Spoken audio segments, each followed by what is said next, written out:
The next topic is the history of psychology. We already learned the definition of psychology. Psychology is the scientific and systematic study of behavior, no doubt. It is the systematic study of behavior. Not only the human behavior, the animal behavior also could be studied under the title of psychology. There are two types of behaviors: overt behaviors and covert behaviors. Overt behavior means all of our observable behaviors come under this category. Observable behaviors are known as the overt behavior. But we have another types of behavior such as thoughts. It is called the covert behavior or non-observable behavior. Non-observable behaviors are the part of our life. Sometimes the complete silence is some type of response of some type of response. But silence even can make a silence even can consider as a behavior. It is a behavior. So all our observable behaviors and non-observable behaviors are ready to studied in psychology. Both of these behaviors are the major subject matter of psychology. In the history part, the history part was divided into three: pre-scientific psychology, scientific psychology, and contemporary psychology. In pre-scientific era, the Greek philosophers contributed much more, especially Socrates, the great philosopher in the universe, then Plato, Aristotle, and some other philosophers contribute much more in the realm of psychology. Socrates believed that to inquire the nature of cosmos or universe is utter wastage of time. But why didn't we inquire the nature of man? It is very worthwhile to inquire the nature of man and to study about the man, the nature of humans and related matters. So he tried to find out the nature of man with the help of question answer method. It was the method used in olden days to study the psychology.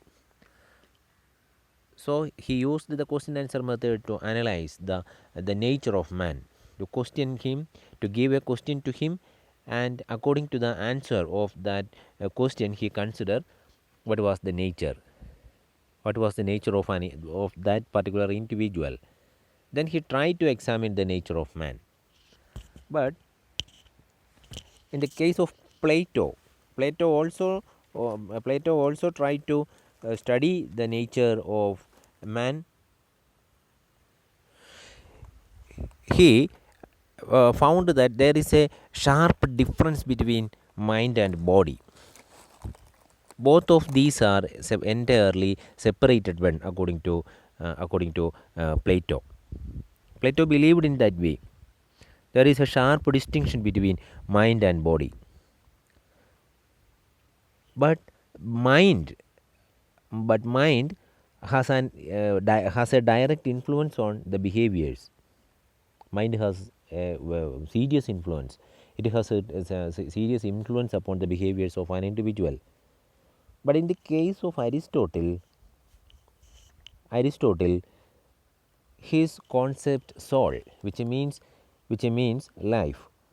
His concept was soul. Soul means the life.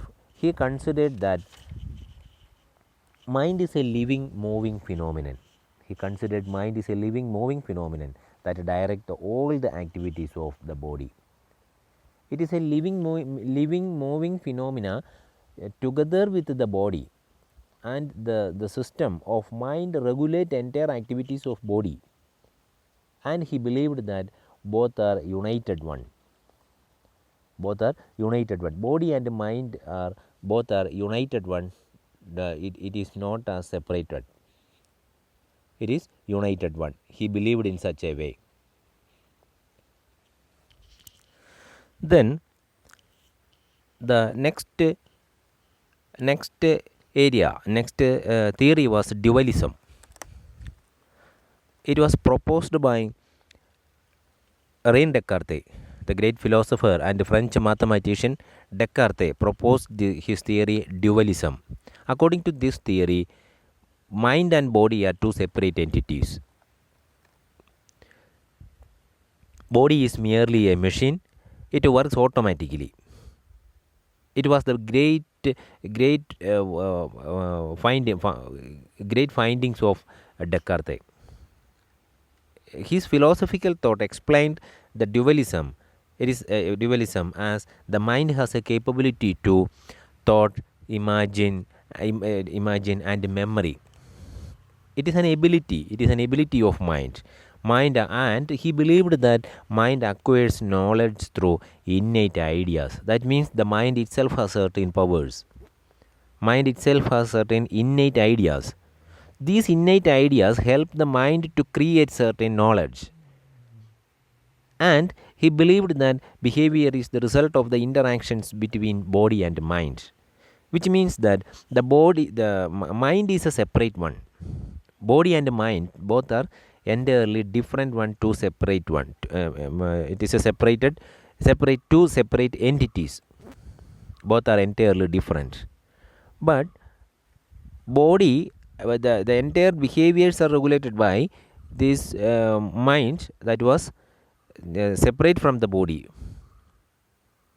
And he believed that the interactions of the outside part, mind and the internal part, that is the body, the interactions between the body and the mind are called the behaviors. That means the behaviors are the result of the interactions between body and mind.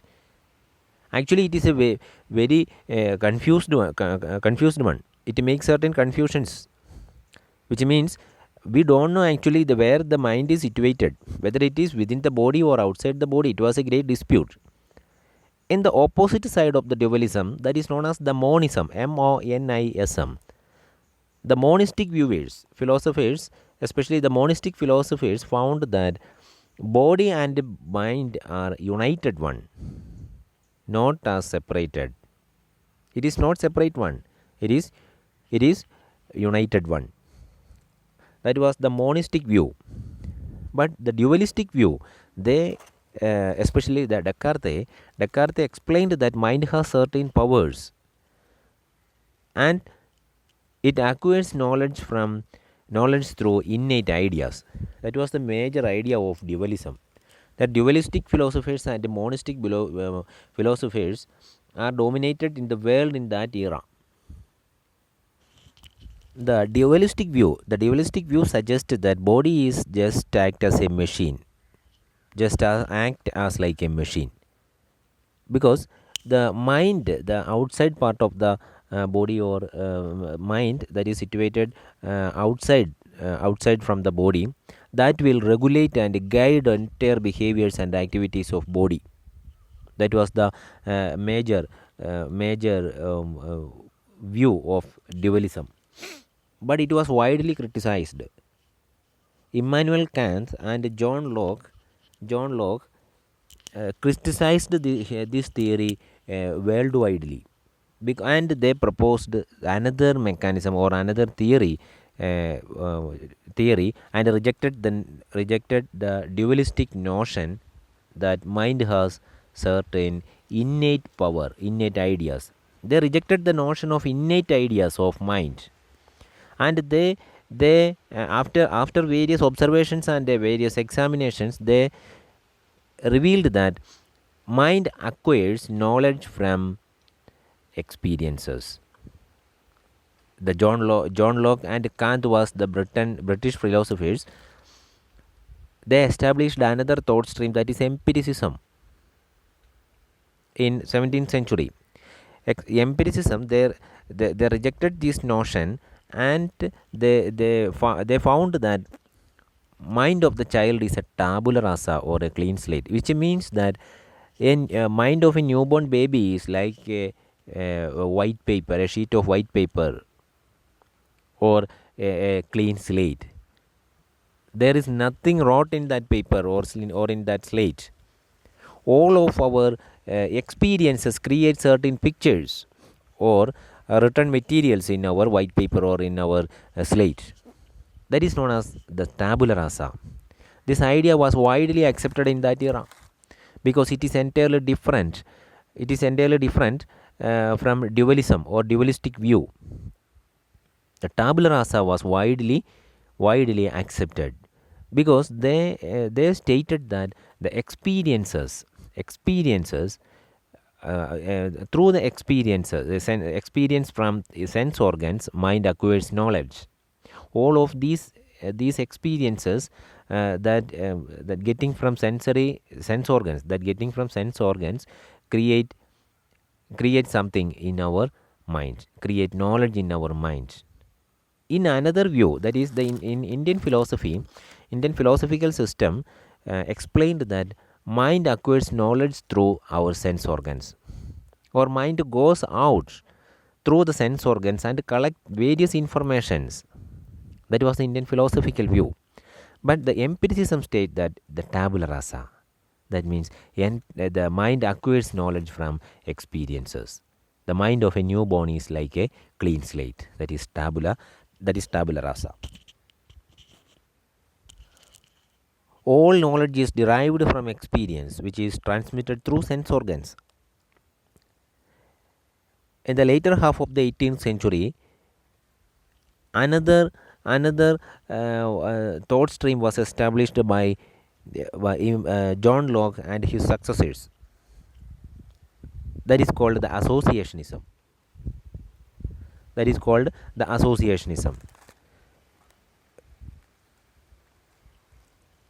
John Locke and his followers, they gave birth to the associationism. William Hamilton, James Mill, Stuart Mill, etc. contributed to this school. They were contributed much more to this school. According to this school, there is a direct connection between sensation and idea, which means whenever we experience any whenever we have any type of experience, what will happen? The corresponding our idea will stimulate. Both of these stimulated simultaneously, or it is stimulated togetherly. Whenever an experience came, the idea also come together or tend together to occur. The sensation experienced, corresponding idea occurred together. That was the if the A is an experience, B is an idea. Whenever A is stimulated, the B also be stimulated. That was the idea of association, idea behind the associationism. It was dominated in 18th century. Then the first part of history was end here.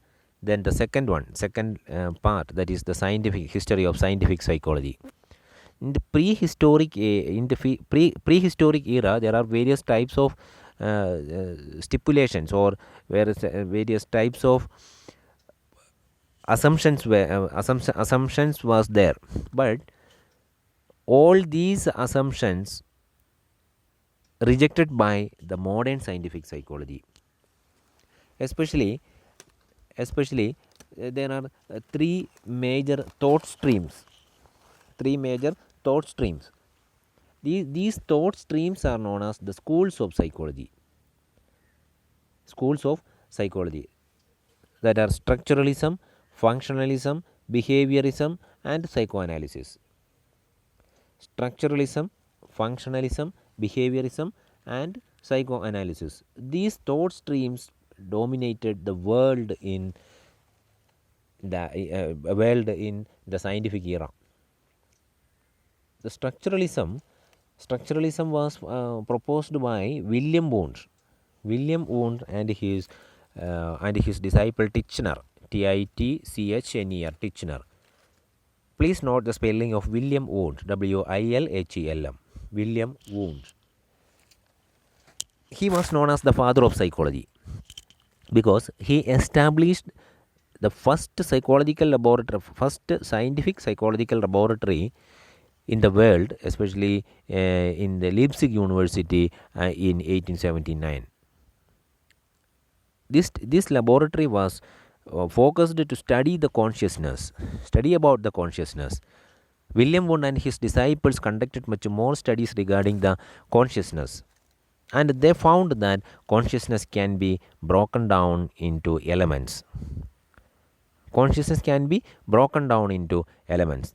The major three elements are basic elements are physical sensation, feelings, and images. Images means memories and dreams. They found that we can easily broken down the consciousness into three, that, such as memories, dreams, our feelings, our sensation, all of our sensory experiences are the part of our consciousness, no doubt. But whether it can be broken down or not, it is a great it creates certain confusions. But Titchener and William Wundt, they found that it can be the consciousness can be broken down into elements. They conducted various experiments regarding consciousness, because at that time the psychology was considered as the systematic study of consciousness. So they were clinged on this matter, this related matter and its surroundings. The William Wundt established the first psychological laboratory. That before that, nobody tried to attempt such a type of laboratory and establishments. They never want to create such a type of establishments. The William Wundt only try to establish this laboratory and studied much more in consciousness, much more regarding the consciousness. He named his views under structuralism because the school emphasized the analysis or the components of consciousness, the structure of mind. So this school or this thought stream called the structuralism. In the next part, functionalism. This school was associated with William James, the father of American psychology. William James was the father of American psychology. His major concept was consciousness cannot be broken down into elements. Consciousness is a continuous and flowing unity. It cannot be broken down into elements such as sensation, feelings, and images, etc.,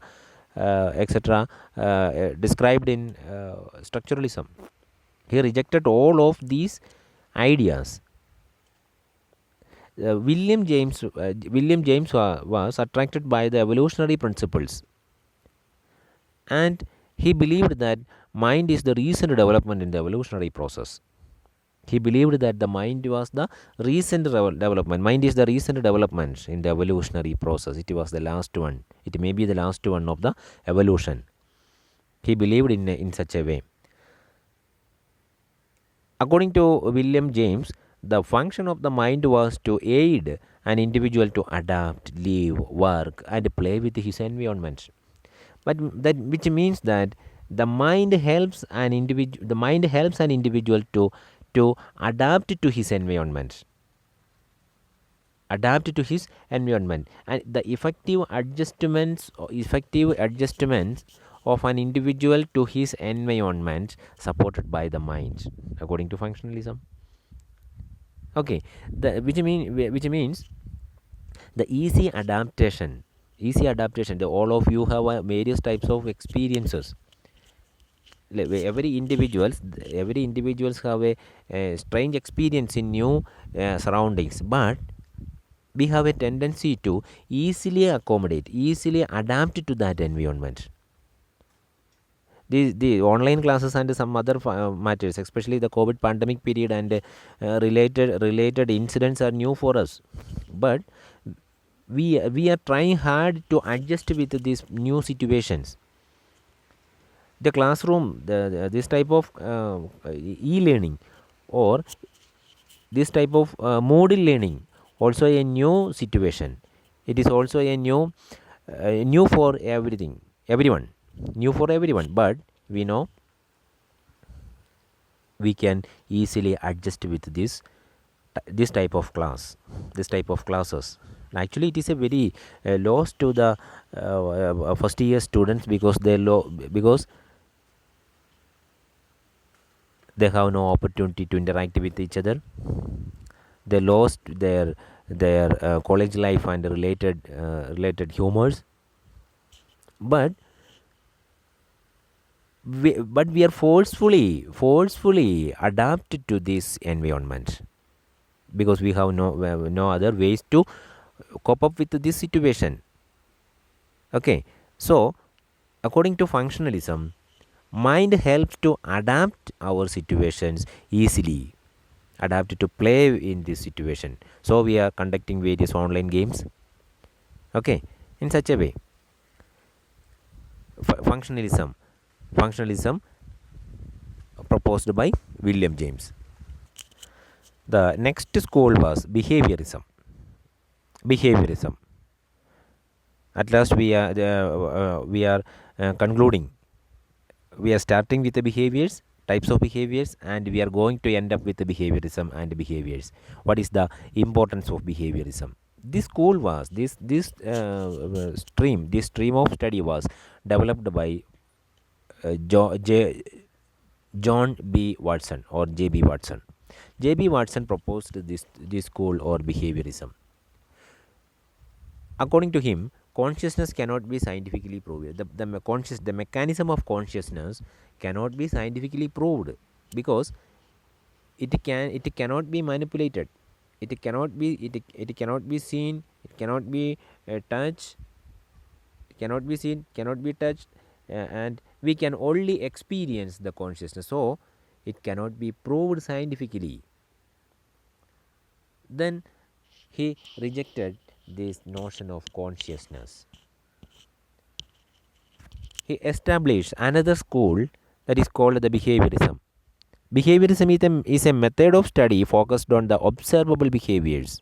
J.B. Watson focused his entire attention on the observable behaviors of individuals. All of our observable behaviors, because observable behaviors can be assessed, and it can be measured. So it can be manipulated easily. The psychology also come under these science subjects, because of these laboratory and lab experiments, and due to his scientific background, it is considered as the scientific considered as a science, because it has certain principles, it has certain theories, it has its own laws and applications. Then entire behaviors can be entire observable behavior can be measurable. That was the base of behaviorism. Humans are according to this theory, humans are not complex machine, but have an ability to respond to a kind of stimulation. It is not a machine. Humans are not a machine. Humans have an ability to respond to certain stimulations, environmental stimulations or other stimulations, and humans are purposeful beings. Then he clearly explained that environment can influence the behaviors of an individual. Environment can shape the behaviors. It was proved by his famous classical conditioning theory.